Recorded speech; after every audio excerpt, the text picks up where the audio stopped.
नमस्ते दोस्तों। आज के क्लास में आपका स्वागत है। आज हम लोग सिमुतल्ला आवासीय विद्यालय प्रवेश परीक्षा के लिए साइंस के मॉडल सेट संख्या 5 का अध्ययन करेंगे।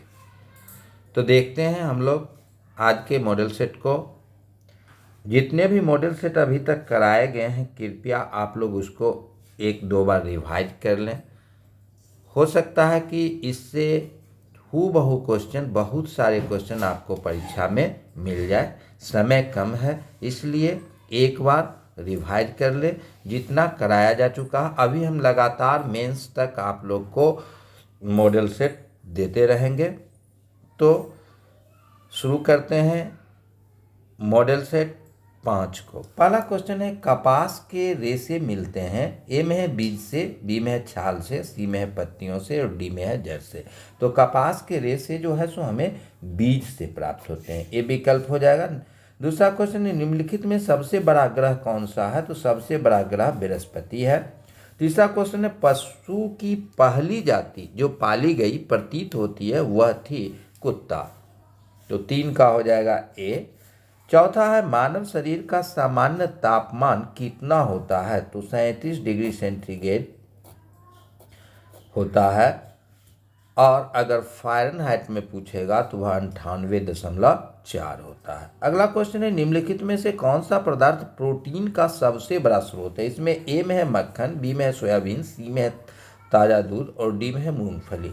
तो सोयाबीन में सबसे ज़्यादा प्रोटीन होता है, दाल में ज़्यादा होता है, तो यहाँ पर विकल्प में हो जाएगा सोयाबीन। अगला क्वेश्चन है, निम्नलिखित में से कौन सा पदार्थ सबसे अधिक ज्वलनशील है? ए में है रुई, बी में है नायलॉन, सी में है ऊन और डी में है रेशम।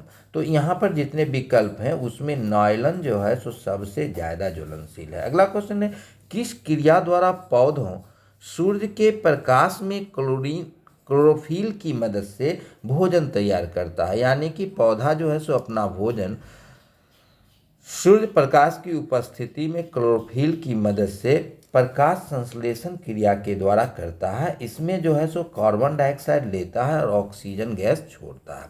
अगला क्वेश्चन यही है, पेड़ पौधे दिन में कौन सी गैस छोड़ते हैं? तो पेड़ पौधा दिन में ऑक्सीजन गैस छोड़ते हैं, यानी कि प्रकाश संश्लेषण की क्रिया के दौरान जो है सो पेड़ पौधा कार्बन डाइऑक्साइड CO2 गैस लेते हैं और ऑक्सीजन गैस छोड़ते हैं। अगला क्वेश्चन है, उपग्रह में से अंतरिक्ष यात्री को आकाश का रंग कैसा दिखाई पड़ता है? तो आकाश का रंग उन्हें काला दिखाई देगा।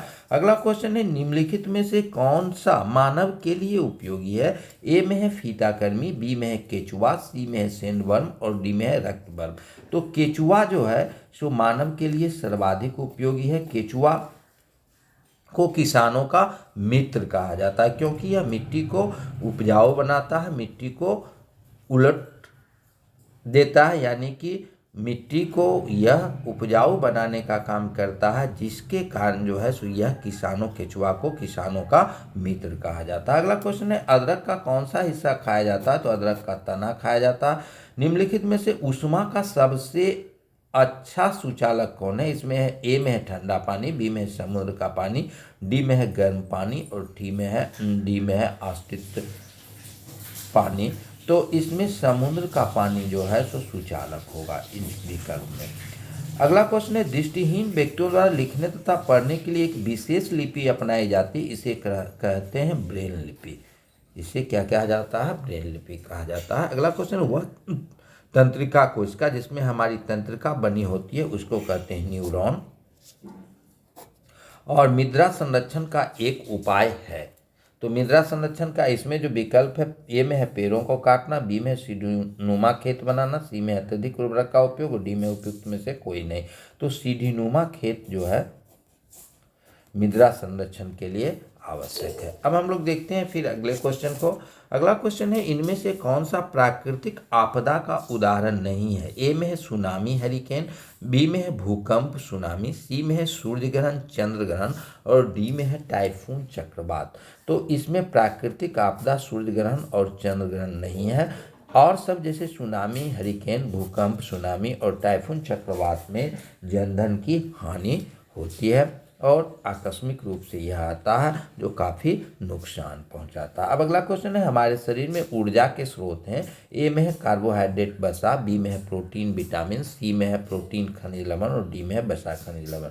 तो ऊर्जा का तात्कालिक स्रोत यानी कि ऊर्जा का मुख्य स्रोत जो है सो कार्बोहाइड्रेट और वसा है, तो इसका विकल्प हो जाएगा 17 का ए। 18 क्वेश्चन है, इनमें से कौन सिंचाई का परंपरागत साधन नहीं है? तो ए में है नदियाँ, बी में है तालाब, सी में है कुआं और डी में है ड्रिप तंत्र। तो नदियाँ, तालाब और कुआं जो है सो सिंचाई का परंपरागत साधन है। ड्रिप तंत्र जो है सो परंपरागत साधन नहीं है, तो इसका विकल्प हो जाएगा डी। अगला क्वेश्चन है, शरीर के लिए आवश्यक 5 पोषक तत्व हैं। ए में है कार्बोहाइड्रेट, बी में प्रोटीन, वसा, विटामिन और खनिज लवण। तो यह जो है सो 5 आवश्यक पोषक तत्व है। अगला क्वेश्चन है, भोजन के बड़े बड़े पोषण तत्वों को साधारण तत्वों में कौन सा तंत्र बदलता है? इसमें पाचन तंत्र हो जाएगा। अगला, हमारी आंख के किस भाग पर वस्तु का प्रतिबिंब बनता है? तो वस्तु का प्रतिबिंब आंख के रेटिना पर बनता है, इसलिए इसका आंसर हो जाएगा 21 का सी। अगला क्वेश्चन है, अगर किसी व्यक्ति का हाथ जंग लगे लोहे के टुकड़े से कट गया है तो उसे क्या करना चाहिए? ए में पानी से हाथ धोना चाहिए, बी में दर्द निवारक सुई लेनी चाहिए और सी में टिटनस की सुई लेनी चाहिए। तो अगर जंग लगे लोहे से किसी का हाथ कट जाए तो टिटनस का सुई लेना जरूरी है। अगला है, ऊंट का कुबर किस उत्तक का बना होता है? तो यह वसा में उत्तक होता है। अगला क्वेश्चन है, मनुष्य की त्वचा सबसे मोटी होती है। हथेली पर, बी में है तलवे पर, सी में है धड़ पर और डी में है सिर पर। तो सबसे मोटी त्वचा जो होती है वह तलवे पर होती है। अगला क्वेश्चन है, कोशिका सिद्धांत देने वाले वैज्ञानिक कौन थे? तो कोशिका का सिद्धांत स्लाइडेन एवं स्वान ने दिया था, तो इसका आंसर सी हो जाएगा। तो ये साइंस का मॉडल सेट था। आप लोग